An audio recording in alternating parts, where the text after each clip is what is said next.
Budapest készen állsz. Halálosabb iramban Unix AMTS 2026. A 20. jubileum. Magyarország legnagyobb autósúlya. Belépőddel egyedi Porsche 911 kabriót is nyerhetsz. Március 13-ától 15-ig. Budapest Ung Expo. AMTS.hu. Hova megyünk már megint?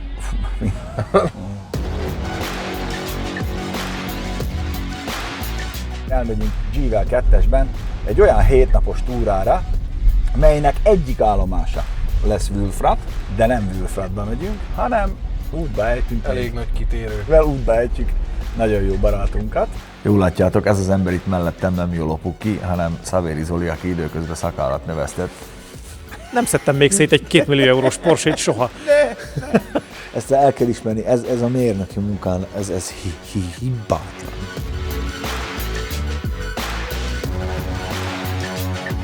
Beindíthatod, ha gondolod.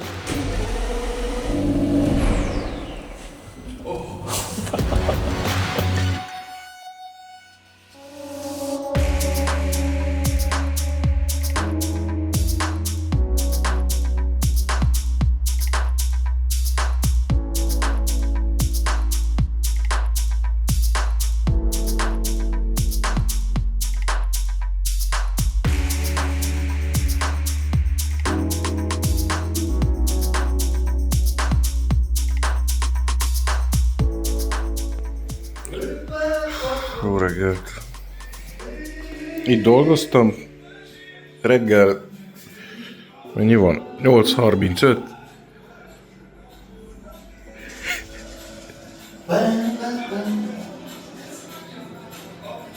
Oké, bármit megteszek én.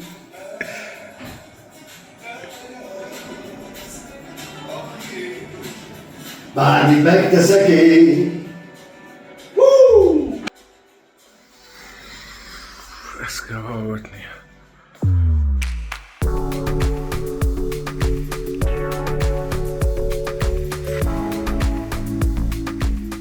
Látod, milyen szépen elolvadt alatt a azt mondod, hogy jól szegény autó. Hát mert ráálltunk akkora fagyott kupacra, 2,5 tonna, ez hogy... Jó, simán fölment, de... le is jön, csinál helyet magának, mert azt mondták a házigazdák, hogy ugye ide feltúrták a havat, ahol lakunk, ők a házigazdák, hogy ide nem tudunk most parkolni. De. Kicsoda. Mi? De. És ugye nem akarjuk a helyet foglalni nekik a garázs előtt, ide leálltunk, tegnap azt itt is kész.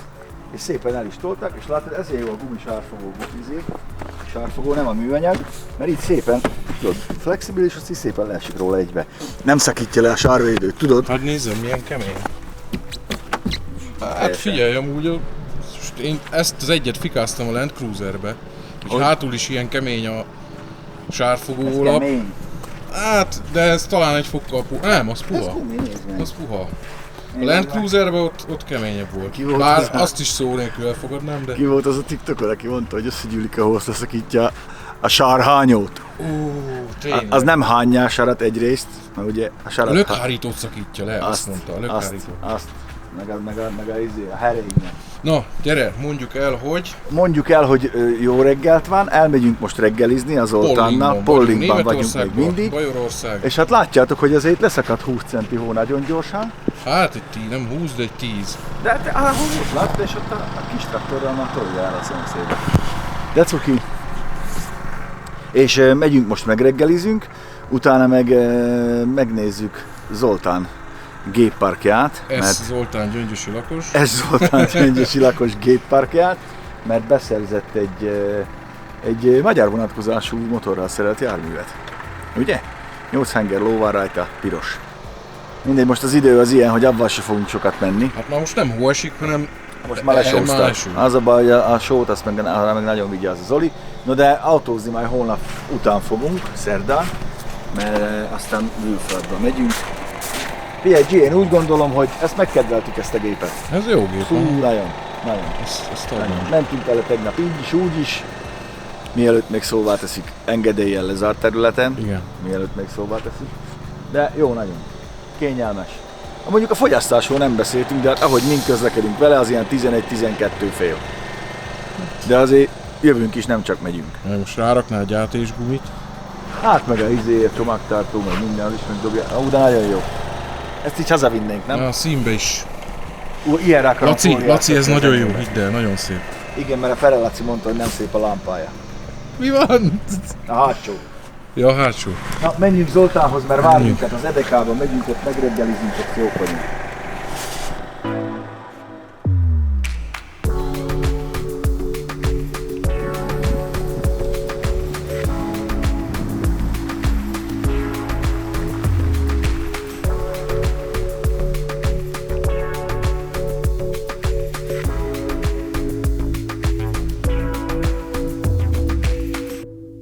Megreggeliztünk, és mivel itt szűzhó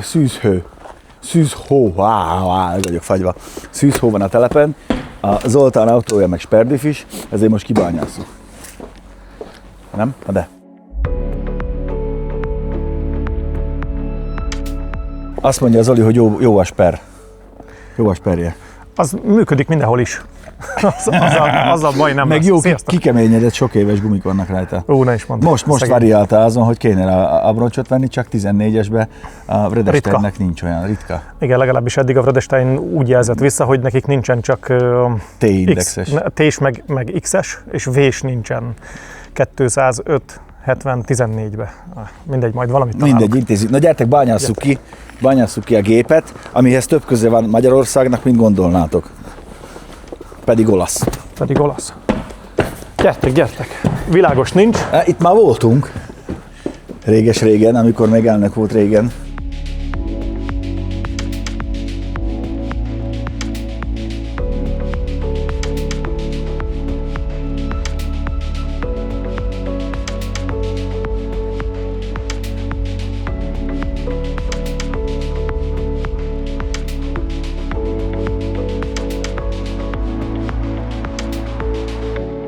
De itt van egy rózsaszín Trabant G, egy lila.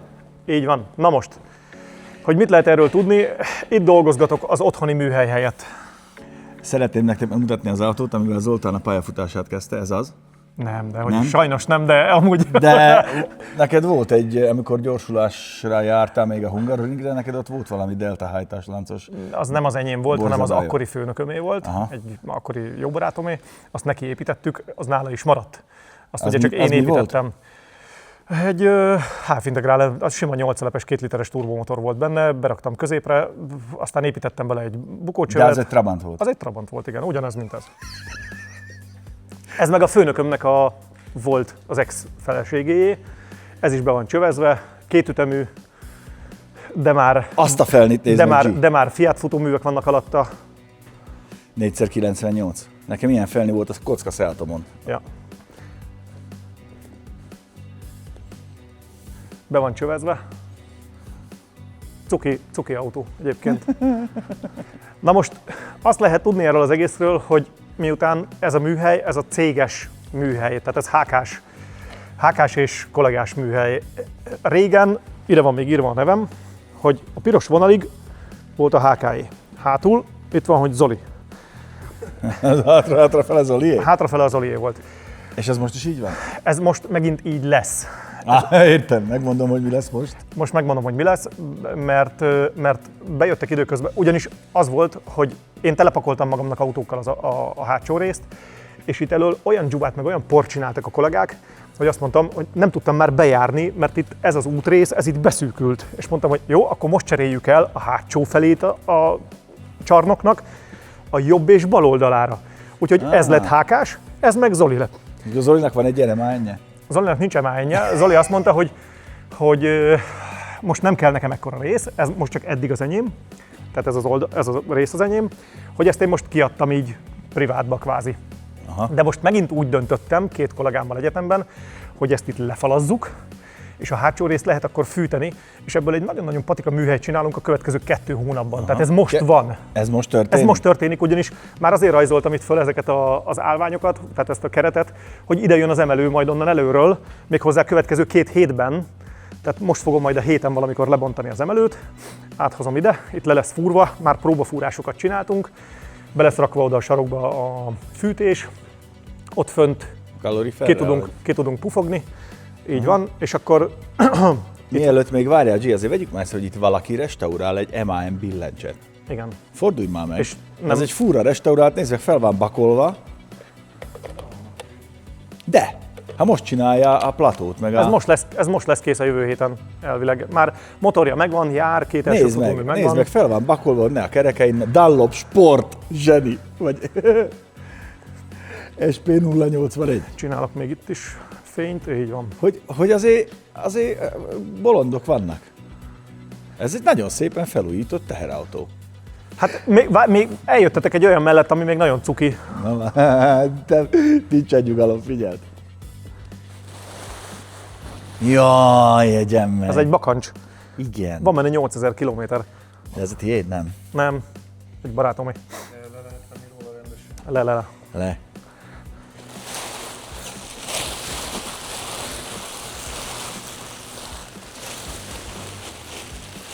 Jaj, de aranyos. Ugye nemrég volt az új Renault 4-es tesztünk. Nézd meg azokat az üléseket. Az autó, amelyeknek nem egyforma a tengelytávja a jobb és a bal oldalon. És fólia van alatta szépen. Nagyon-nagyon patika Nézd meg, van G, egyébként. amikor Renault jel az Index. Igen. Látod, hogy amikor az olcsó autóba is, a legolcsóbb autóba is ott van az ötlet.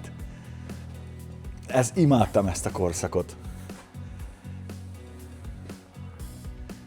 James Dean Spider. Nem mondod. De és itt volt a hátsó kertbe elásva. Ez a James Deannek Nem az övé, ugyanaz. De ugyanaz. Aha, ilyen 550 Spider? 550 Spider, igen. Ilyenbe halt meg. Hát nagyjából így is nézett ki az is, ami maradt az övéből. Matching numbers? Nincsenek meg sajnos a számai. Mind szét van rohadva. Még nem szedtük szét a kupacot, nem tudom még, mert hogyha találunk benne, ugye ezeket még le kell pucolni. Ez most egyelőre csak a kiásás, meg egyszer lemostuk. De még jön majd a finom homokszórás, jön majd amikor leüvegezzük azokat a részeket, amiket megtalálunk, hát ha találunk benne valami számot. A tűzfalnak megvan egy nagy része, úgyhogy lehetséges, hogy lesz belőle valami. Ülésváz, az már biztos. Meg hát figyelj, mintát már le tudod róla venni. Ha megvan az alvásszám, vagy legalább egy 3/4 megvan, akkor tudjuk, hogy mi az az autó. Hát egy 550 Spider jó eséllyel. Ez biztos, hogy az, mert a műszerfal viszont telibe megvan. Valahol a kupac alján. Nem hiszem, hogy ezzel foglalkozik. Figyelj, fél amikor, millió euró. Amikor a végén egy számot tudsz mellé írni, akkor ezzel érdemes foglalkozni. És nincs messze egy bogár kinézetétől, tehát hogy nem kell sokkal többet dolgozni rajta, mint egy bogáron. Tegyük rá vissza. Valami rózsban. Neked. Mi ezt másként ez látjuk. Tegyük rá fel a ponyvát vissza. Ez nem is az, hát figyelj, lényegében újjáépíted, és ugye itt ez olyan, mint a repülőgép restaurátoroknak adódik a kérdés, hogy amikor ott egy tűzfalból újjáépítenek egy MS-109-est, akkor most az vagy nem az, ez örök vita lesz, de az tény, hogy ez valamikor egy eredeti 550 Spider volt, ha meg tudnak menteni belőle valamit és beépíteni, az a legtöbb, Növeli az amit tehetsz értékét. azért, Így hogy van. legyen belőle megint valami. Hogy megint És az akkor utakat rója. Akkor megállnék a következő stációnál. nem fogjuk tudni, nem jutunk el. Nyugodjál meg, ez sincs messze egyébként, ugyanis van egy nagyon kedves ügyfelem, jó barátom, akinek 20 év állás után találtunk egy Ferrari 328 Spidert, és a barátom annyira elmebeteg, hogy azt mondta, hogy piros Ferrari-a bárki lehet. És sárgát akar? Nem, Feketét. zöldet. Zöldet! Méghozzá... Volt ilyen sötét zöld, volt. Az lesz az. Voltám.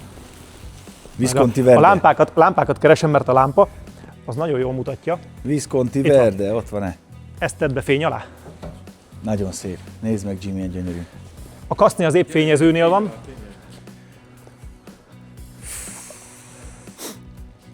A kaszni az fényezőnél van. Azért. Tudod, melyik B betűs? Mozgasd. B betűs szó jut eszedbe róla. B-vel kezdődik és A-szóval végződik. Gyönyörű. Zöld Ferrari. Oj, ezt nagyon élem. Ezt én is. Egy krémszínű belsővel. Én is, úgyhogy a motorja az ott van elől, már rakom összefelé.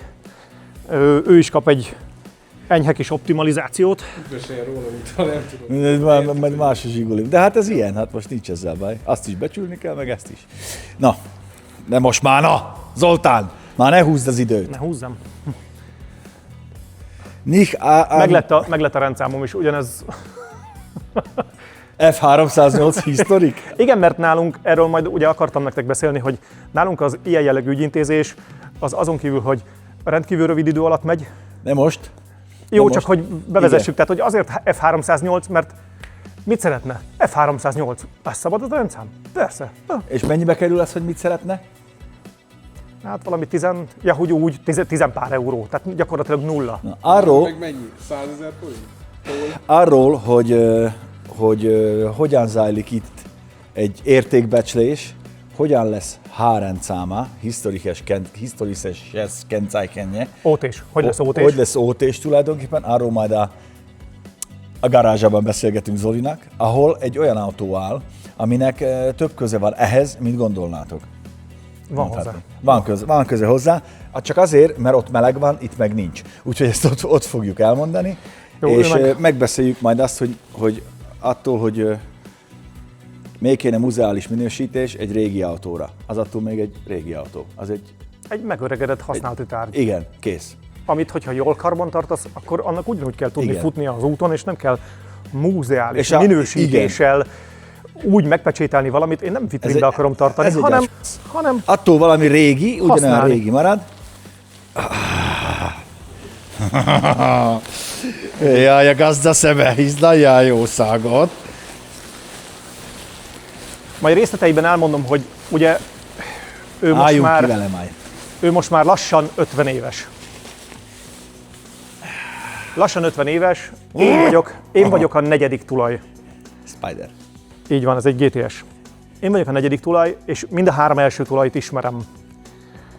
És De a 3 első tulaj. vagy mind a 3 előttem lévő tulajt ismerem, igen.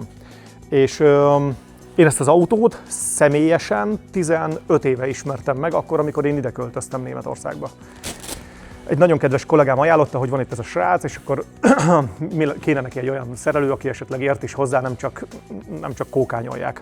Van rajta egyébként bőven még mit csinálni, például egy a sok közül, hogy Fekete. igen, ennek feketének kéne lenni, de ez ugye ízlésről nem vitatkozunk. Jó, hát már lesz. Ennek is feketének kéne lenni, őt ellenben pirosra hagyom, ezt most itt nem bántom. Baszki, képzeld el, én láttam ebből olyat, hogy ugye átalakították, és 4 kereklámpája van alul. Szintén 4 kocka? Svájcban. Nem a nem, 2.8? én kereket láttam, 4 kereklámpa, ez meg így fix.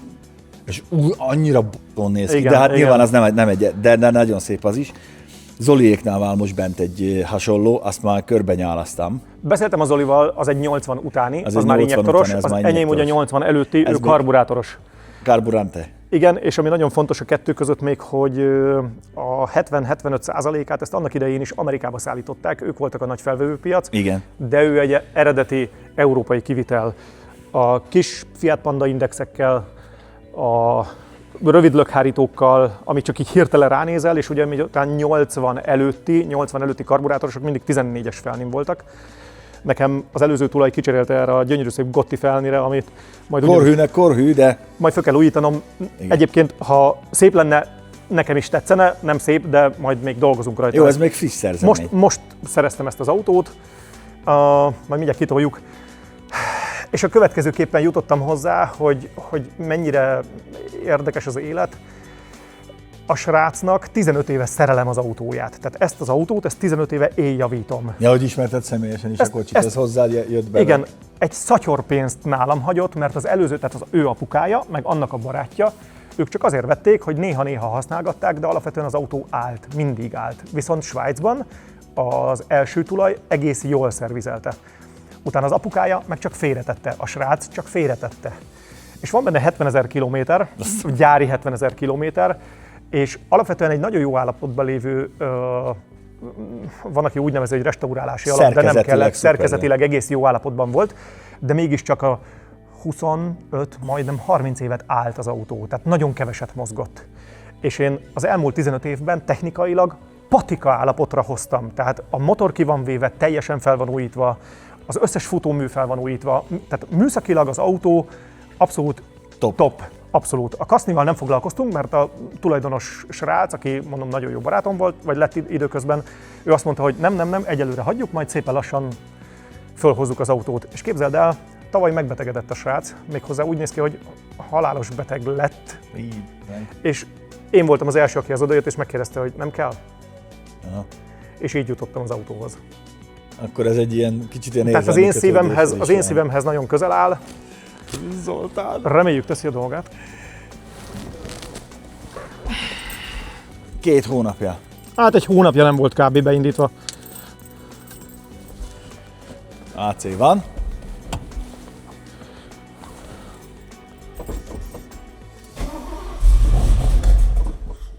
Valami lesz. Szegény AC pumpa meg van fagyva.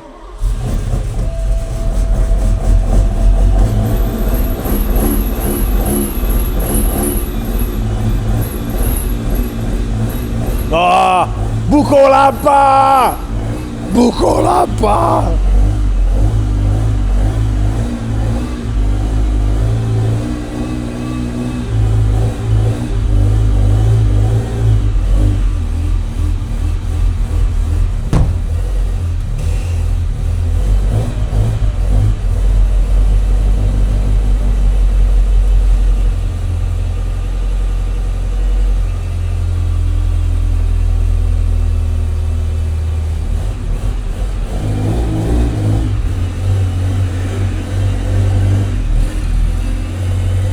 Kihozzuk a majdnem 50 éves Ferrarit a hóra, G. Ah! Érzed? Érzed? Baszki, gyerekkoromban mindig a Skoda mögé googoltam, ott szipusztam.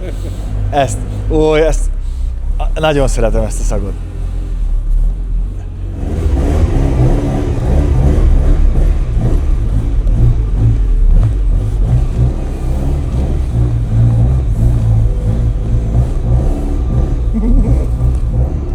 Piros lapos autó a hóba, G. Gyere!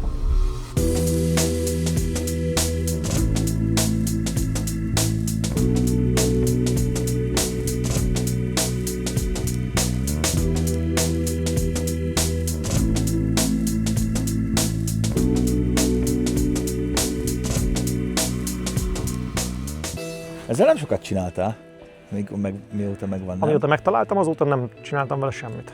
Ezt 5 évvel ezelőtt betettem a barátomnak a garázsába, és aztán utána egy kicsit lazult a kapcsolatunk, nem múlt el a barátság, és akkor tavaly fölhívott, ugye, hogy tavaly év közepén hívott föl, hogy Zoli, lebetegedtem. Nem akarom többet az autót vezetni. Ezt mondtad, igen. Így van. És akkor kérdeztem, hogy jó, és most hogy áll az autó, hol van? Azt mondja, hát, ahogy te beraktad a garázsba. Mondom, 5,5 évvel ezelőtt, ahogy én betettem a garázsba, az ott van. Igen. Azt mondja, még a akkumulátor csak vette le róla. A sarut se? Nem, úgyhogy a zsíró jaksit, amit annak idején beleraktam, azt dobhattam ki. Ez egy 1978-as, 308 vagy 308. 308. Igen. Ha pontosak akarsz lenni, akkor 308, hát, vagy 3 liter 8 henger. Ugye a 28 az a 328 henger, Így van. a 48 az a 348 henger, amikor még volt értelme az autótípus táblának, vagy a típus jelölésnek, és ez egy karburátoros, GTS, mert Gran Turismo Spider ugye a GTB a Berlinetta, ami ugye a az is gyönyörű, az. Jaj, nagyon. A telítetős. Tulajdonképpen, amit lehet benne nagyon szeretni, az a fineszes, ugyanakkor nagyon egyszerű formaterv. Hogyha ránézel, nem látsz benne drámait, nem, hanem tényleg látsz 3-4 vonalat, amit annak idején Fioravanti megrajzolta a Pininfarinánál, de mondhatnám Gandinit is, meg akárkit, de az a 3 vonalnak olyannak kellett lenni, hogy ebben ne legyen hiba, hogy ez annyira a Ferrari forma, a középmotoros Ferrari forma, hogy... Igen, és nagyon jól kiemeli a szín kompozíció, hogy a tetőt azt mindig feketére hagyták, én nem is láttam még színre fényezett gyárilag. Tehát ha valaminek színre volt fényezve, akkor úgy tudom, hogy az már utólagos, igen. De hogy a C-oszlop, vagy minek hát nevezzük ezt, mert igen. Ugye ez lenne a B-oszlop, a B-oszlopot feketére festették, és ettől egy ilyen Z-formája lett az autónak. Igen, ez itt ez. Igen. Gyönyörű szép forma, nézd meg, hogy ez az egyik vonal, ez ami egy kicsit kidomborítja az első kerekeket, ami nem azért kellett, mert nem tudták volna egyenesen elhozni fölötte, hiszen látszik, hogy bőven elfér, hanem azért kellett, mert így optikailag még laposabbnak tűnik a kocsi, mert hiszen kiáll belőle a kerék is olyan alacsony, hogy a kerék magasabb, mint az autó, de nem. Igen, ez egy nagyon raffinált és az ajtóvonalat, hogy lejjebb vitték, igen, ez is egy ilyen... Igen, és az egészben van egy ilyen dinamikus hullám, ugye Dynamic Line, Walter da Silva utána 40 évvel később találta fel újra. A klasszikus légbeömlők, ez egy annyira szép, hogy ez mindegyiken, hogy konvex, konkáv, bele van préselve, szépen megy. Hát a kilincs, minden idők egyik legjobb kilincse szerintem. Ugye? Azért lehetne üzenni, tudod, elektromosan kiadja nyekeregizé. Így néz, egy új. Nem rohad le a kezed, stílusos. És fekete az is. Hogy az egész, a középmotoros koncepció, a keresztbe elfordított V8, a feneke, az eleje, egyszerűen ez egy klasszikus forma. Egyszerű és nagyon-nagyon raffinált, és nagyon átgondolt. Hiszen ugye itt azért áramlik a levegő. Így van. Bukólámpa és bukólámpa. Ez, ha fekete lenne, majd lesz, azt ígérte az Zoli. Igen, és ugye ezen már megvan ez a légterelő, ami nem engedi, hogy az autó alá, első tengely alá beáramló levegő ugye felemelje úgymond az autó orrát, akkor, amikor a legkevésbé kéne nagy tempónál. Hát manapság ezekkel az autókkal már úgysem ész nagy tempót, itt nem erről szól. Egyszerűen csak élvezni kell magát az utazást ebben az autóval. De... És akkor megérkezünk hátra, ugye ez egy svájci kivitel. Így van. Korhűek a Gotti felnik, mielőtt még valaki szóval teszi. Sokkal könnyebb a 16-osra gumit találni, és ez meg a másik, amit én nagyon szeretek, hogy ez az üveg. Ez a hátsó. Fűthető. Ez fűthető. Fűthető szélvédő. De hogy... Mondjuk az enyémben pont nem fűthető. Most látom. Mindegy. Tehát még, mondom, még ismerkedünk az autóval, de volt régebben fűthető benne. Szép. Ez, ha lefotózod, ez innentől kezdve a Testarosszánál szinte mindegyiknél ugyanaz ez a rész. Hát az egész motorháztető jelleg egyébként hasonló. A 4 kereklámpa, ami szinte mindenütt, ugye Carrello lámpák ezek, nem? Azok. Szerintem igen. Carrello lámpa, ezt nagyon sok mindenen használták. Hát Fiattól kezdve. És hát a vadonatúj kipufogó rendszer, Zoltán az egyik büszkesége. Leömlőtől kezdve. Tehát az egész rendszer vadi új. Meg a kabin, hogy ahogy befelé húzódik, hogy nem olyan széles a beltér, meg a kabin, mint maga az autó, hanem, és ez baszki, ez annyira... De mégis tágasabb, mint mondjuk a Countach-ba. Igen. Tehát azért ez sokkal kényelmesebb. Hogy basszus, de ki van találva, minden egyes apró részlet, gyönyörű. Gyönyörű. És akkor ez egy karbis, nyissuk ki, nézzük meg, Zoli. Én húzom. Segíts nekem, igen, mert ez a svájci rendszer, ez még ezen is majd kicsit dolgoznom kell, hogy elrúgja magát. Nézzétek meg az automata kitámasztót. Van csomagtartónk is. Régen se voltak hülyék, csak nem volt Instagram, hogy kirágják. Látod? Egy egyszerű bovdenes rugó helyére húzza a pálcát. Itt, betekeredik. Ez az orsó. Kész. Igen, becsukni, egy picit felemeled, eltolod a rudat és leengeded. Fú, azért ez így rendben van. Ebben Zolinak munkája van. Hát én ebből annak idején 10 évvel ezelőtt kivettem a motort, és az egész szét lett szedve, újra lett tömítve, minden gyönyörűen meg van csinálva. És ez ugye így lett 5-6 évvel ezelőtt betéve abba a bizonyos garázsba, ahol én megtaláltam a kocsit. Na, meséljünk egy kicsit a motorról, ugye?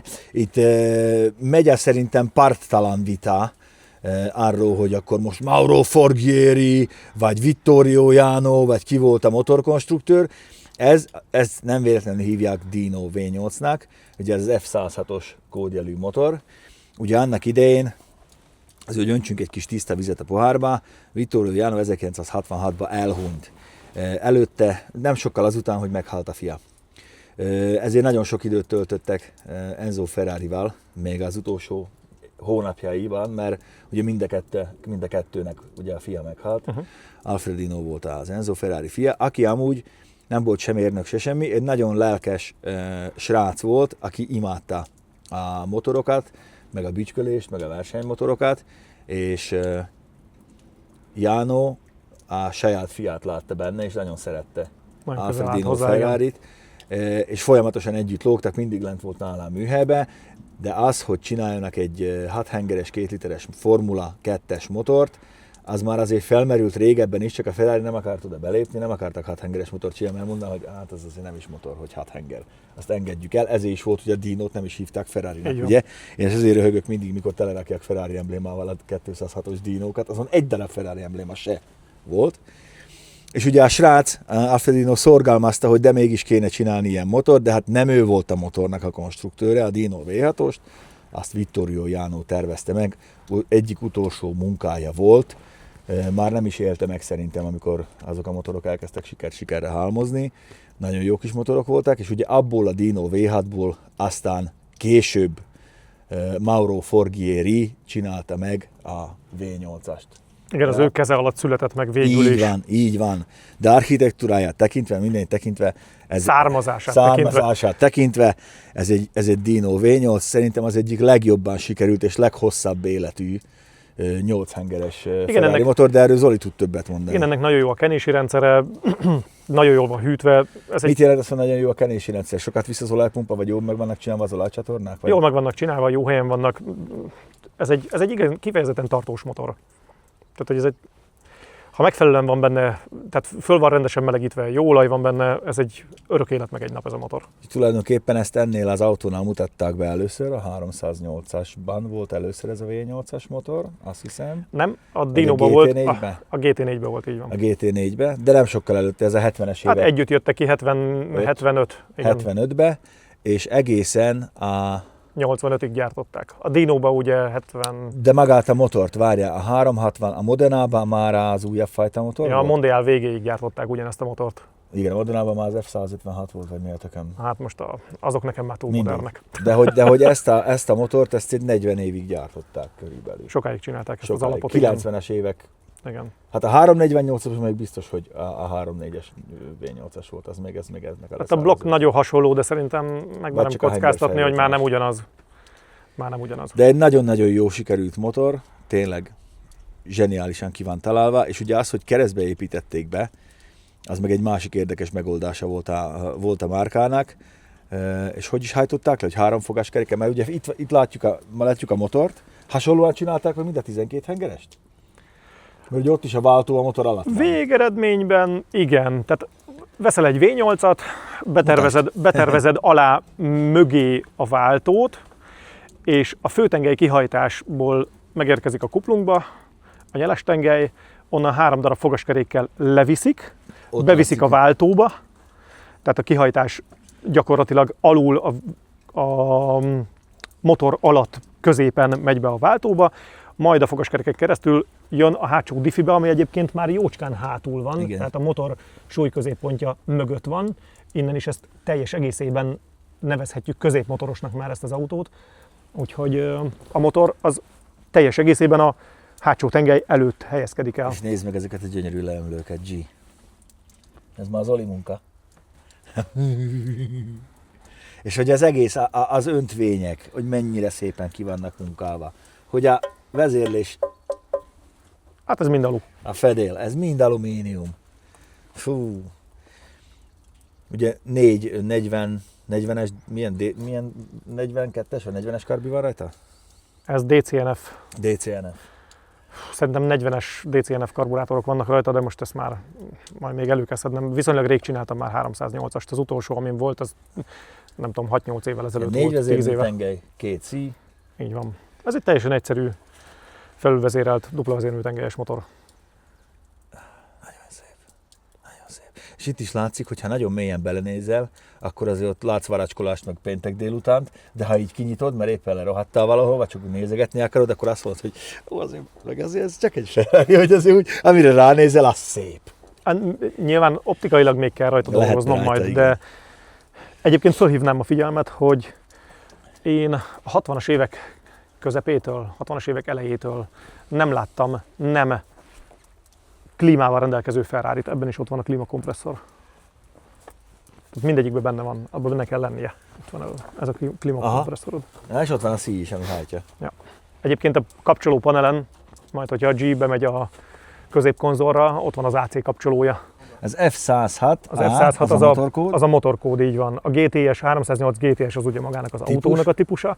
Akkor ami alatta van ez a DGM 17525 OM, ez pedig az olasz közlekedési felügyeletnek a típusengedély száma, így van. Ugyanezek benne vannak a baloldali adattáblán az ajtóban is, igen, hogy melyik országokban milyen típusengedélyekkel rendelkezik Európában az autó. Benne van az angol, a francia, nem tudom, tehát mindegyik benne van. És akkor utána van még az alvásszám, ami ugyanígy benne van a szegecselt lapon, mint ahogy benne van, rajta van ez a vázon. hányadik legyártott autó? 25 000 valami. Nem. Nem. Ez körülbelül 10 000 darabot gyártottak, de ezt most meg nem mondom. Tehát nagyjából 10 000 darab volt az egész produkciós idő alatt, 308-asból, 75-től 85-ig. Ugye 80 előtt voltak a karburátorosok, 80-tól a környezetvédelmi szabályozások miatt jött a katalizátor, injektor, igen, és azok sokkal gyengébbek is voltak. Az amerikai verzióban már sokkal korábban is volt katalizátor. Igen, gyengébb is volt. Az injektorral is még gyengébb lett, ez a legerősebb verzió a 308-asból, ez a karburátor. Igen, de a svájciak miatt, meg az egykipufogó miatt lehet, hogy ez is gyengébb egy kicsit, de ezt most nem tudom, elvileg 250 ló, mondta a cég, vagy elhisszük, vagy nem. És ugye ami nagyon fontos, hogy annak idején, mikor kijöttek vele, ugye műanyag kaszni is volt. A vetrorezina az alumínium volt. De nem, üvegszálkaszni volt. Üvegszálkaszni is volt, igen. Az üvegszálkaszni is volt. És az alig volt több mint 1050 kg, így ez az autó, ez ilyen 250 valami ilyesmi. 1250 körül van, úgyhogy azért ez a 8 hengeres motor nagyon szépen mozgatja. Igen, kellemesen lehet vele menni. Fú, te. Gyönyörű. Ez Ferrari, hogy a középmotoros, a kicsi Ferrari, ez úgy mond, mert ugye mindig a nagyok voltak a... Úgyis innen elkezded letolni. Ennyi.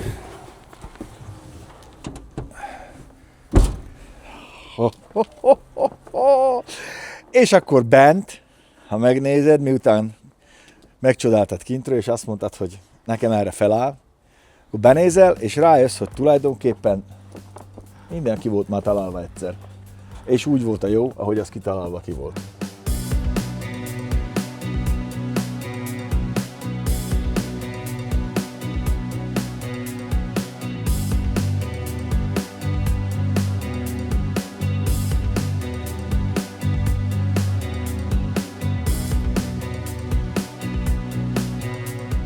Azért vagyunk itt kint az Olival, mert ha beülünk a kocsiba, akkor nagyon tele van velünk az autó. Ugye az első az a szag, hogy ez a régen garázsba állók szag, de hogy a Káli professzor Ferrariában is, hogy ez egy ilyen jellemző szag a Ferrariknak? Ez jellemző, ez mindegyik 308-asban ilyen szag van. Tehát mindegy, mit csinálsz, mióta szellőzteted. Annyira jó. Igen. A másik, hogy ez egy megőrzött beltér, ugye jól látszik rajta, hogy azért még a hangszórórács kell már Zolinak, meg egy csomó minden apróság.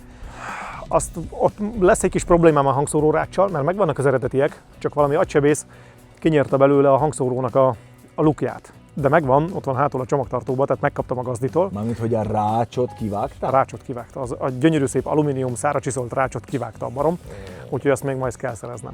Vagy avval egyáltalán valamit kell csinálnom. De hogy ez egy annyira eredeti benne, a bőr nem volt felújítva, a kormány, hát ez a kormány, ez a Momó gyártotta, ugye? Ez egy sokat látott kormány. Ez egy sokat látott, de ez így szép, ahogy van. Ez annyira benne van az autónak az élete. A 10 000-ig skálázott vastag betűs, groteszk betű, ugye nem talpas betűt használtak, ezt groteszk betűnek hívjuk, tipográfusok tudják. Fordulatszámmérő. Nem volt vétek, nem volt trükkös szelepvezérlés, ez úgyis forgott 8000-et. Zoli bólogat. A sebességmérő, ami kilométer per órában mér. Igen, hiszen európai kivitelről beszélünk. Európai kivitel, 77.123 kilométer. Aqua, benzina, olio, és itt ugye még van, ez egy olajnyomás, ez meg egy olajhőfok. És azért még itt van egy Velia Borletti karcóra is, ami működik. Gyönyörű.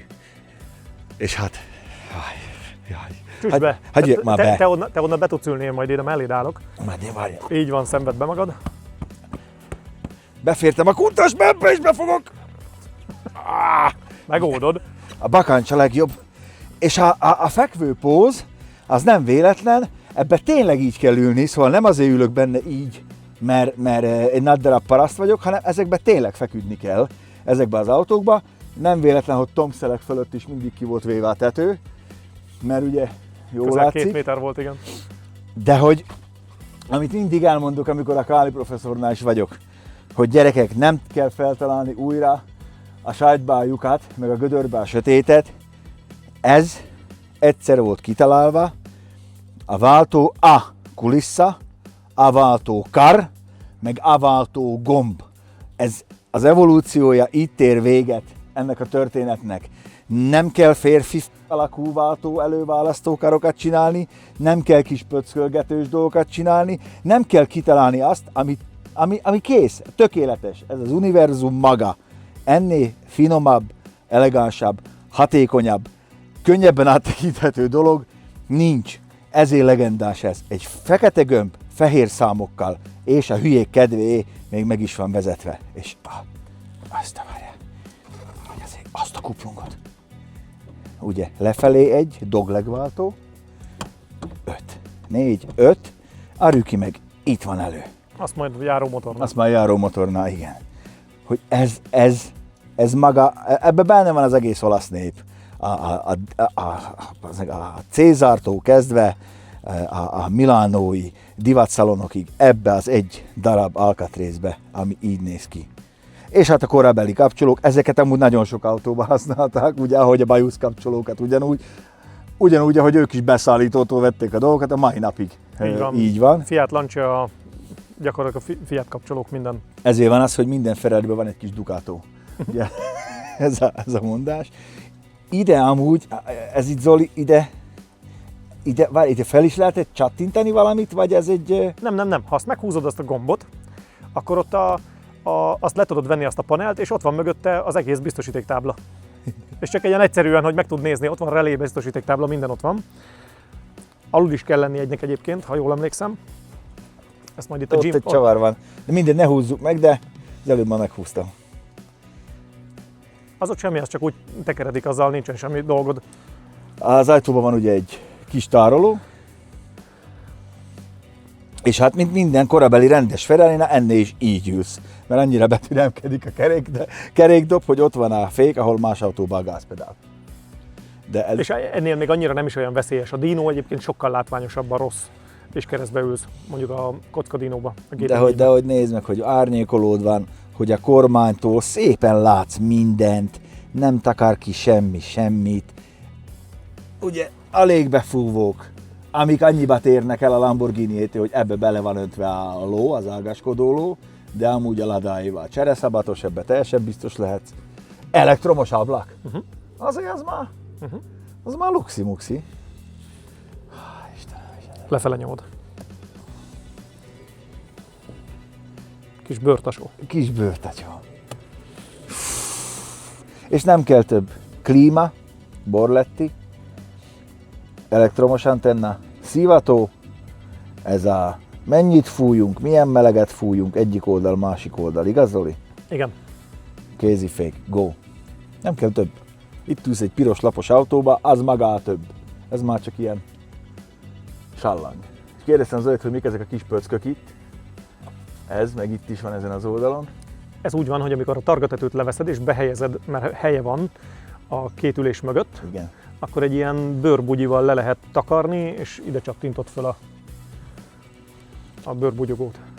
Én nagyon szeretem ezt az autót. Volt már szerencsém vezetni Magyarországon is, de hogy ez nagyon ott van. És így, hogy ezzel látod, hogy ez egy megőrzött darab.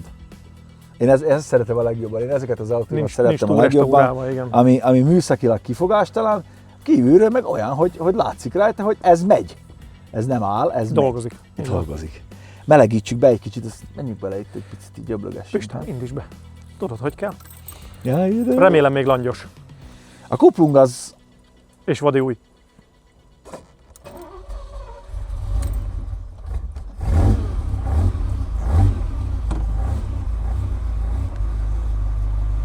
Annyira szépen jár meg. És itt a szépen volt a hangsúly. Azért úgy, hogy 2 órát állt, most már 2-3 órát állt itt a hidegben, még mindig gyönyörűen jár. Jó, hát melegedjen az olaj, meg a víz. Azért fontos, hogy legyen olajhőmérő, meg vízhőfokmérő, mert nagyon nem egyformán melegszik az olaj meg a víz. A víz az sokkal hamarabb eléri az üzemi hőfokot, mint az olaj. Így van. És ugye ezért csalók a mai modern autóknál, hogy jó, ma lehet taposni. Aha, akkor még az olajod még messze nem jó. Úgyhogy nekünk az olajhőfok lesz a mérvadó. Majd ha legalább a 60 fokot eléri, majd akkor lehet taposni. De hát most sajnos ez nem az az idő, amikor rendesen ki tudjuk próbálni, meg hát ezzel még meg kell csinálnom a szervízt, ez még egy fellelt állapot. Nagyon örültem, hogy be tudtam indítani, minden rendben van, tök szépen jár. Azt azért mutassuk meg, G, hogy a vadonatúj Dunlop SP 9000 vagy 6000-es gumik, már azok is OT-sak, de Novicentóak rajta, puhák, nyári gumik. Igen. Ez tényleg a Terepvédős.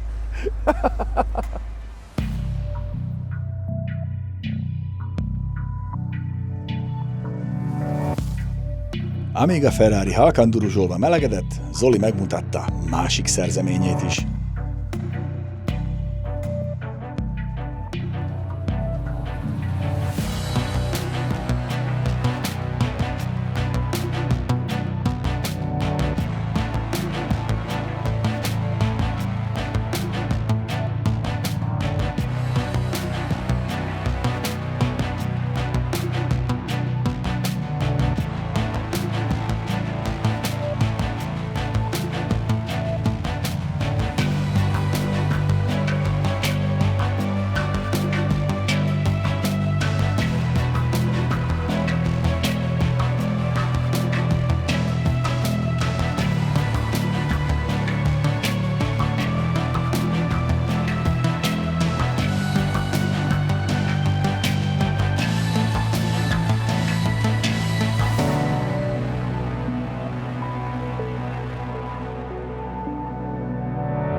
Megérkeztünk Zolihoz, kicsit befűtöttünk itt a...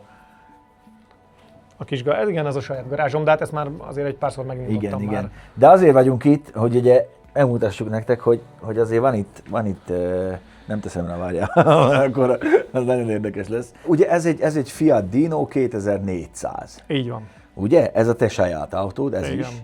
Ez egy igazi gyönyörű, szép. Nekem ez lehet, hogy eretnekségnek hangzik, de nekem ez talán a legszebb olasz túrakupé, pedig vannak izólelék, meg mindenek, de ez egy annyira klasszikusan szép, 4 kereklámpás forma. Én ezt nagyon-nagyon szeretem, ezt az autót. Ez nagyon. abból az időből jött, amikor az Izó jött, ez abból az időből jött, Igen. amikor a Capri jött, tehát hogy ez nagyon egyforma, de talán az egyik legszebb ilyen jellegű, és még egyébként viszonylag olyan elérhető, tehát mihez képest elérhető, tehát most a 3.-4. éve megvan ő is, már nem feltétlenül elérhető kategória. Mert megvetted az utolsót. Na de nem is azért akarom, hogy ezt már nyilván megnézzük, meg megmutogatjuk, hogy a motorjáz mennyire a Dino V6, meg mennyire nem a Dino V6, amit ugye még Vittorio Jano álmodott meg annak idején, hanem beszéljünk egy picit arról, hogy hogyan működik, mert itt azért Zolival sok mindenben egyetértettünk, többek között abba is, hogy ez a muzeális minősítés, OT rendszám, ez a fölösleges kreténkör, erre semmi szükség nincsen, mert hogy olyan sanyarú sorsú országokban, mint Németország, úgy működik a H-rendszám megszerzése, hogy. És itt Zoltán el is fogja mondani, hiszen most ugye pont ebbe vagy a Ferrariddal, ami egy több lépcsős folyamat, úgyhogy ezt most ide vissza is teszem, ha nem nyitjuk fel a géptetőt, üljünk rá, és Zoltán röviden összefoglalja, és illusztráljuk is már nektek, mert megkértem, hogy amikor itt van az úri ember, aki az egyik lépcsője az egész dolognak, akkor azt vegye már fel, hogy csinálják azok a szakemberek. Meg mondd el a negatív példát, hogy hol dobta le neked az agyad a láncot. Hát az még otthon volt annak idején, de hát már jó 20 éve volt már igazából. Hogy én emiatt egyébként ugye indulatból mondtam is neked egy kicsit hangosabban, hogy én nekem mennyire zavarja a szemem az, hogy mi volt otthon 20 évvel ezelőtt, hogy amikor 13-15 éve elköltöztem otthonról, ugye akkor még mindig nem változott semmi, és akkor ezek szerint, amit most mondtok, hogy még ma sem sok minden változott, tehát sokkal... Hát könnyebb nem lett. Nem könnyítettek a dolgon. Nem, de eleve fundamentumában rossz az elképzelés, hogy csak az lehet historik vagy OT-s autó, ami... Én nem értek egyet a kifejezéssel Igen. sem, tehát az, amikor azt mondják, hogy múzeális minősítés, akkor ott nekem már áll a szőr a De hátamon. van olyan, Legyen, de az egyik igen, kategóriája igen, legyen egy kategóriája az oldtimernek. Legyen egy kiemelt kategóriája, de attól, hogy valami oldtimer, azt itt Németországban nagyon egyszerűen megoldották. 30 évnél öregebb? 30 évnél öregebb. Megfelel a műszaki vizsgának? Tehát a közúti forgalomnak műszaki vizsgával alátámasztva megfelel? Megfelel. Akkor innentől a következő lépcső, tehát ugye itt 3 lépcsőbe, vagy 3 szakaszra osztják ezt az egészet. Az első az, hogy vidd el vizsgára. Tehát vizsgaképes autódnak kell lennie. Hát forgalomképes. Egy forgalomképes autó az azt feltételezi, hogy az autó rendben van. Műszakilag. Nem csak műszakilag rendben van. Ergo fékez, dudál, világít, nem esel ki az alján, és akkor nagyjából ennek itt meg kell felelni. Ennyi az egész. Tehát műszaki vizsgán menjen át, hogy ez most szebb vagy csúnyább, de ha a műszaki vizsgán megfelelt, itt ugye a németeknél mindenhol lehet kicsit himi-humizni, de alapvetően itt tételezzük fel azt, hogy átment a műszaki vizsgán és tökéletes az autó. Műszakinak megfelelt. Az, hogy innentől ez hány éves, tehát hogy 30 évnél fiatalabb vagy 30 évnél öregebb, az teljesen mindegy, hiszen műszaki vizsgán megfelelt. 30 évnél öregebb, akkor OT-s. Onnantól, hogy 30 évnél öregebb, jön az a rendszer, ami Magyarországon is van, hogy megvizsgálják az eredetiségét. Tehát az autónak Egy nem a állapotfelmérését így van, tehát csinálnak állapotfelmérést lényegében. csinálnak. Ez a második lépcső. Bekategorizálják a kocsidat, Note 1 mínusztól 5 Ez pluszig. nem, ez még Az nem itt biztosító? jön, Az az majd a még nem itt biztosítónak Jó, jön. oké.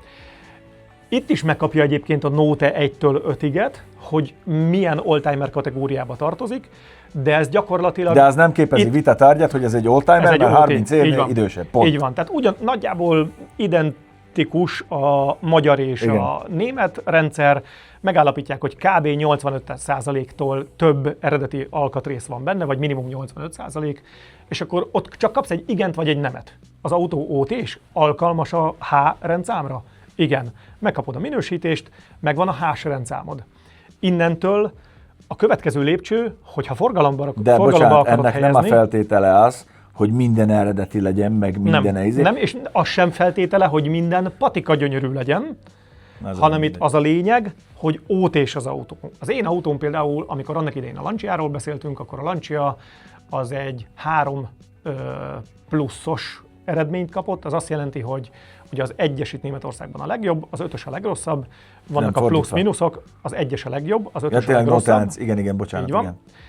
És akkor én egy 3 pluszost kaptam, ami azt feltételezi, illetve azt mutatja, azt a képet mutatja, hogy az autó technikailag megfelel, az autó technikailag és kívülről is, elemeiben is nagyjából eredeti. Tehát a nagyjából itt azt mondom, a nagy szón van a hangsúly, tehát 85% vagy a fölött az eredetisége, és műszaki vizsgának megfelelt az autó, és egyébként nem kell, hogy felújított legyen. Tehát nincs semmi. Tehát gurul. Szóval, ha én kihúzok a sufniból egy szakadt kedileket, ami fékez, megáll, műszaki megfelel, akkor az maximum kap egy Note 4-et. Vagy akár egy 5-öst. Vagy egy 5-ös, de az autó attól még historik autó, hogy régi, meg szét van Így rohadva. van, így van. Attól az még egy oldtimer. Itt nincs kérdőjel. Tehát ez igen. egy oldtimer. Ez le van valakinél írva.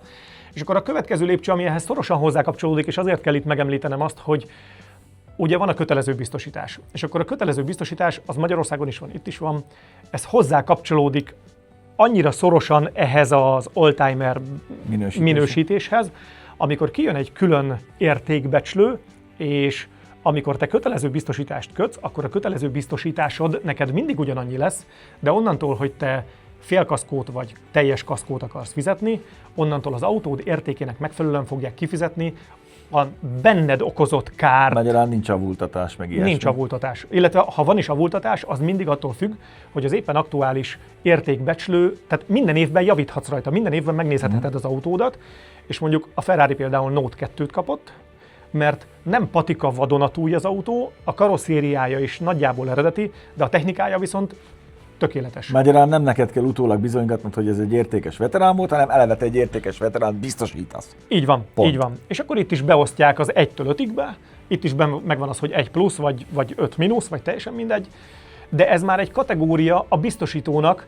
ha mondjuk hátulról beléd jönnek, és azt mondják, hogy nem tudom, az autó még nem lett TK-s, de mondjuk egy komolyabbat sérül, akkor megnézik azt az árat, megnézik utána az értékbecslőnek azt a papírját, amit te tavaly kaptál, vagy idén kaptál, vagy tehát a legutolsó ilyen értékbecslést, és a kettőnek az összevetéséből kapod meg a kárrendezést.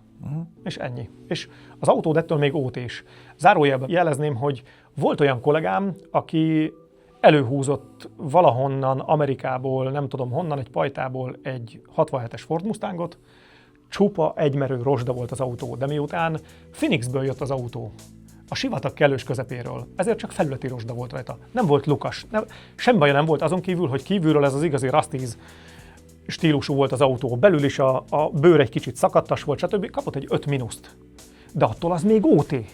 És utána elvitte vizsgára, és miután megcsinálta rajta az összes futóműalkatrészt, kicserélte a szilenteket, megcsinálta Akkor a féket felminősítették. rajta. Nem, ettől nem lett felminősítve, csak megfelelt a műszaki vizsgán. Értem, persze. Igen. Megfelelt a műszaki vizsgán. Utána, tehát megkapta a műszaki vizsgát, utána elvitte OT-ra, az autó megfelelt OT-nak, kapott egy 5 mínuszt, majd utána azt hiszem talán 5 vagy 5 mínuszt kapott, utána az értékbecslésnél is, hiszen az autó nem szép, de attól még egy 30 évnél öregebb, műszakilag megfelelő közlekedésre alkalmas autó. Ennyi. Nem. Erre már biztos fogják azt mondani, de ez otthon is így van, meg van erre ez a jogszabály, ha így értelmezed, meg így.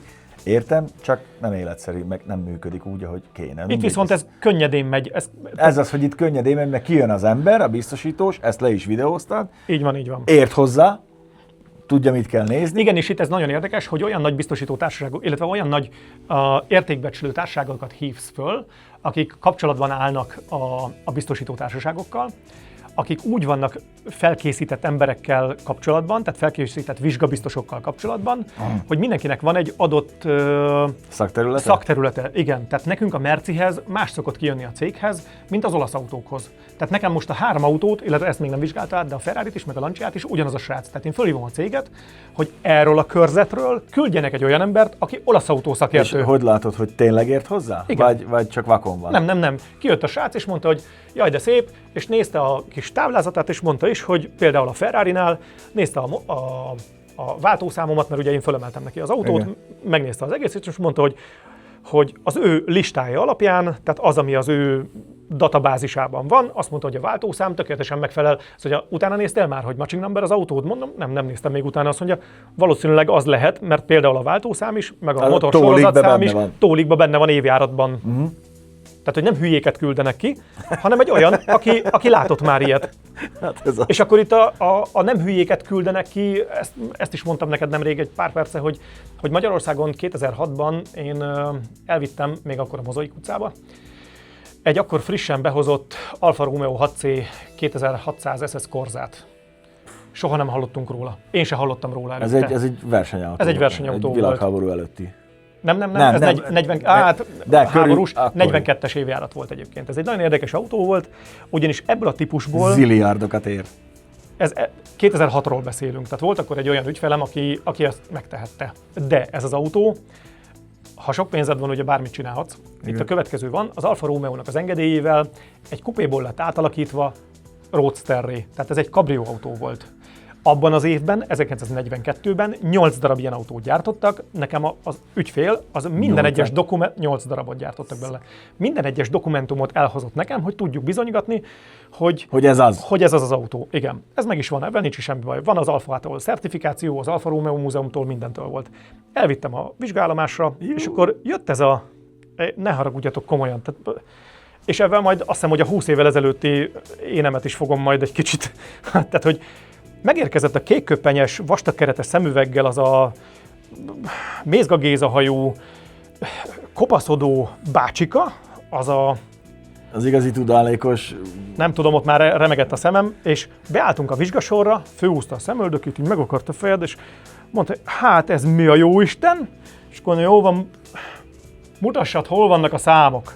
És kinyitottam a motorháztetőt, és arra a gyönyörű szép, fantasztikusan ívelt sárvédőre, a köpenyének a gombjaival, ezt így tudnám illusztrálni, hogy én most a saját autómra nem csinálom meg, pedig ezt még fényezni is, meg polírozni is kell. És fogta a rádőt, azt így nézte ott, hogy mi van. Akkor kezdtem el kiabálni a bácsival. Hogy legyen már tekintettel arra, hogy ez több 100 millió forint ez az autó. És lehet, hogy a fényezés nem annyiba kerül, de legyen már tekintettel arra, hogyha fogalma nincs, hogy mit csinál. A történelmet akkor legalább ne csináljon semmit. Tehát, hogy akkor kérdezzen. És akkor a következő lépcső az volt, hogy hát ők még ilyet nem láttak, akkor hirtelen összeszaladt, nem tudom, 8-10 ember ott az egészbe, ott a műhelybe, hogy akkor vigyük be a rendszerbe, kezdjem el diktálni, mi ez?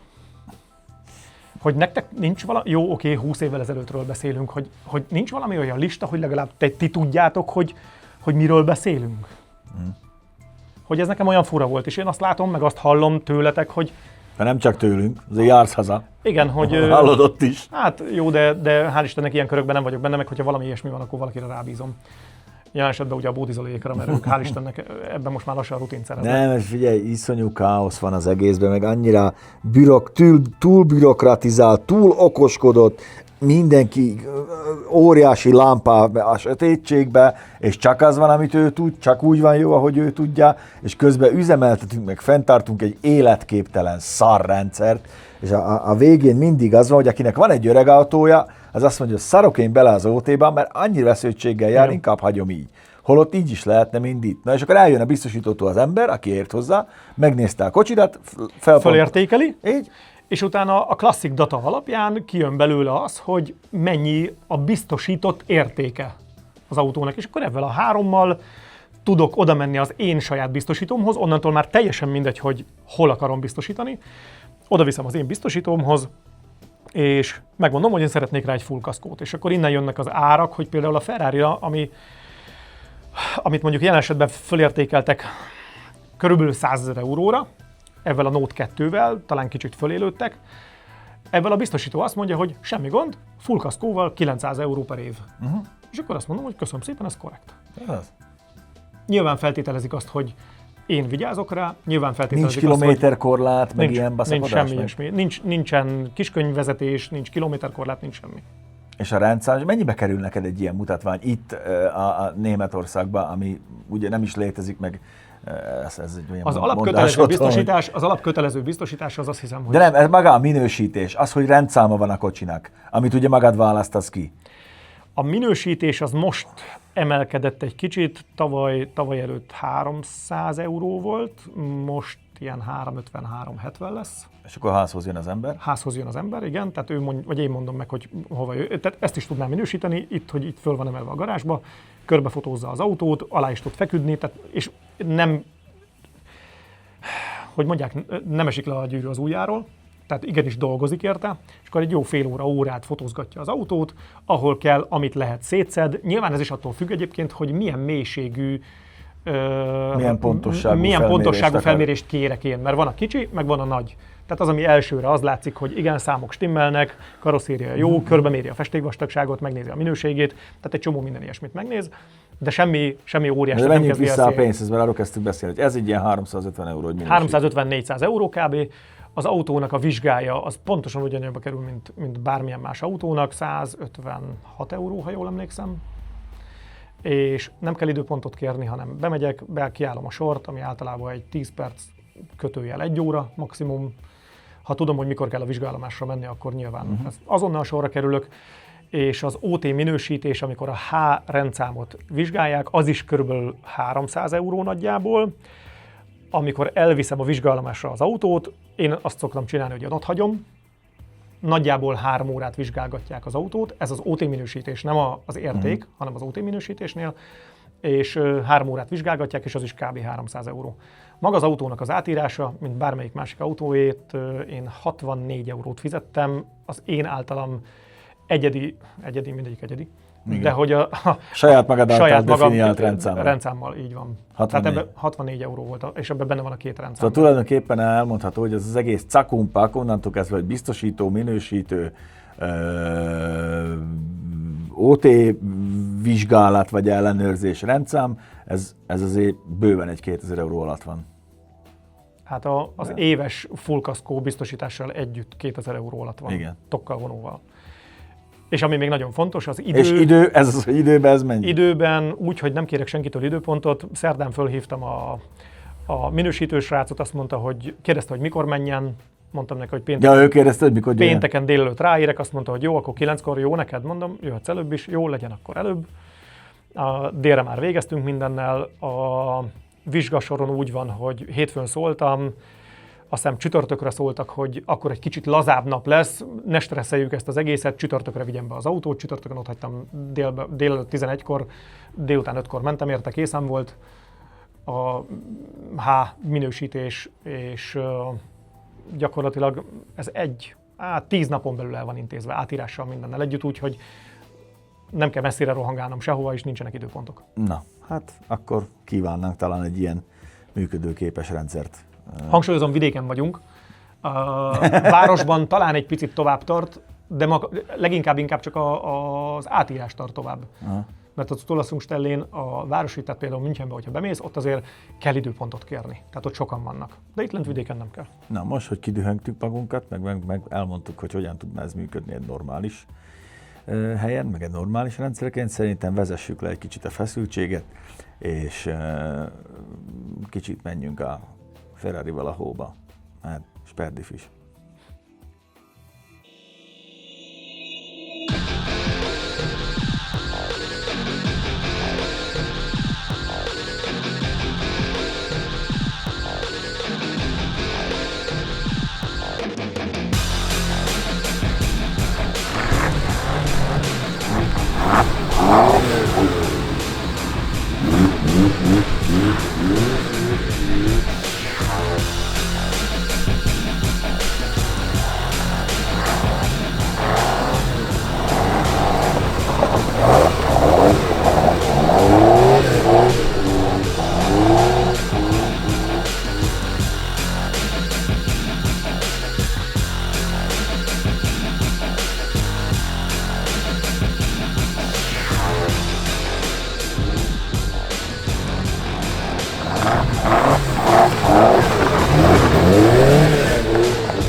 Téli idő miatt sajnos többre most nem volt lehetőségünk, de megbeszéltük, hogy valamikor a közeljövőben még rendesen megszólítjuk a kis Ferrarit. Közben persze eszembe jutott, hogy a motorjának van köze egy másikhoz, úgyhogy indulás előtt még visszamentünk Zoli garázsába.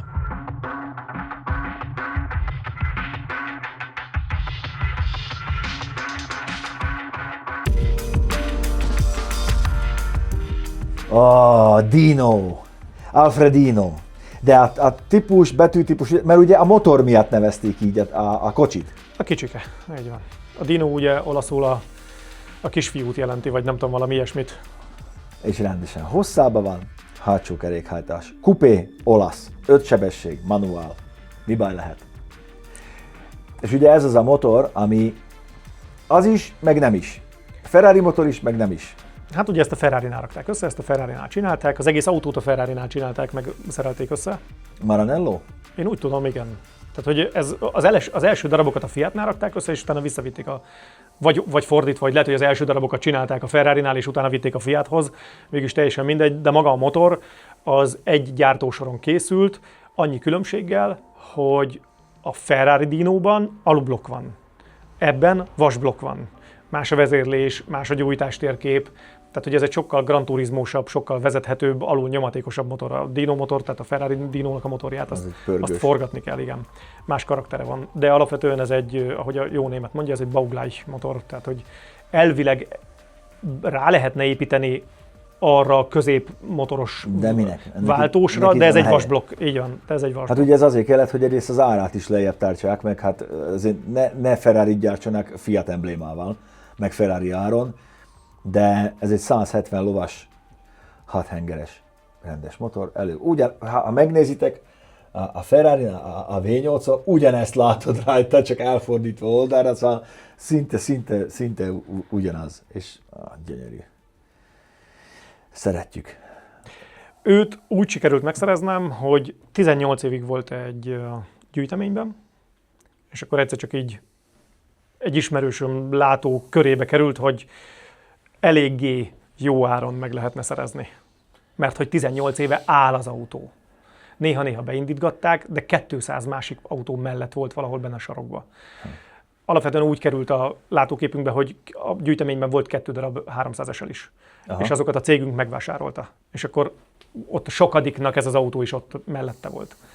Úgyhogy ja, így került hozzám. Hát a G, amikor azt mondod a félbe, hogy Weber, Bologna itali, szóval nem spanyol, nem kínai, hanem ez az. Igen, egyébként ez az autó, ez matching number, tehát hogy ez teljesen eredeti minden. És mondtad, hogy a legnagyobb problémád most az, hogy belekühett a benzin. Ne is mondd. Tehát, hogy pöccere indul az autó, alapjáraton gyönyörűen jár minden, az alsó része a karburátoroknak tökéletes, a gyorsítóba az összesbe belekötött a benzin. Úgyhogy nem tudsz gázt adni, tehát hiába melegedik föl, patikán módon jár. Lefullad. Hát nyomkodod a gázt és megfullad. Tehát, hogy avval. Pedig friss benzin van benne, friss, 3 éves benzin van benne. Mindegy, Zoltán itt és most ünnepélyesen megígéri, hogyha ez az autó egyszer kész lesz. Addigra már nekem is olyan szakallam lesz, mint neki. Te irigykedsz mi? Nagyon. Volt nekem ilyen Messi jellegű. Ugye egy kicsit azért Leo Messi, nem? Saveri, Leonardo, Zoltán. Ne viccelődjünk elég. Jó a szakal. Nem, csibészes. Akkor már menjünk ezzel is, mert ez egy nagyon jó autó. Hát ezt majd itt a hátsó utakon, ahol a Lambót is kipróbáltuk annak idején, ott úgy lehet olyan szépen... Letekerjük az ablakot, kitesszük a könyökünket, felhúzunk egy napkotrót, Tutokot szól a rádióból. Nem, belga, kazettás rádióról. Hibátlan, Torino, minden. Ez Nagy vágyam volt egyébként ez az autó. Van. Én nagyon szeretem az ilyen kupé formát és az ilyen kupé jellegű, tehát én alapvetően az ormotor hátsó kerékhajtásnak egy nagy híve vagyok, úgyhogy ez nekem egy kis szívemvágya volt. Ez. Na, hát akkor maradjunk továbbra is az ormotor hátsó kerékhajtás nagy hívei. Jelentkezünk mi még innen. Most sajnos el kell hagynunk ezt a gyönyörű kis települést és Zoltán barátunkat is, mert megyünk tovább G-vel. Hát nagyjából éjszakra egy 7-8 órányit. Wülfratba, ahol megjáratjuk a csúnyába a trofit, és hát onnan még aztán megyünk tovább kalandozni, de jövünk még ide Zoltánhoz, meg Zoltán is jön haza.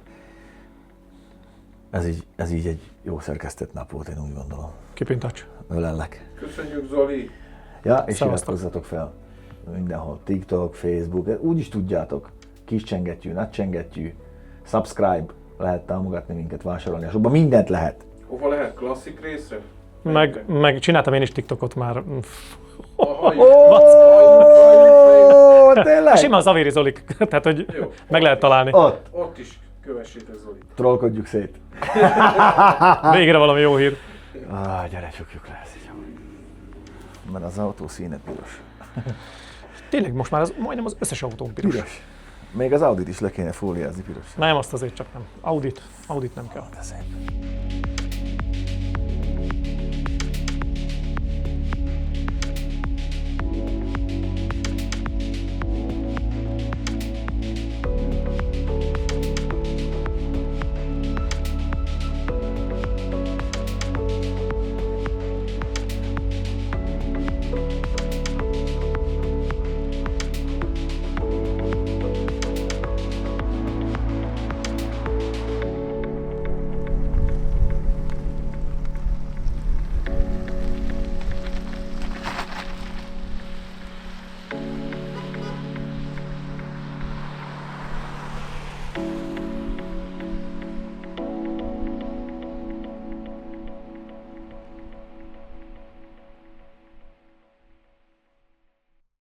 Ha tetszett a videó és támogatni szeretnél minket, várunk szeretettel a Donablin, ahol még több tartalmat nézhetsz tőlünk, azonban egy sima lájkkal és feliratkozással is tudod segíteni a munkánkat. Köszönjük a figyelmet!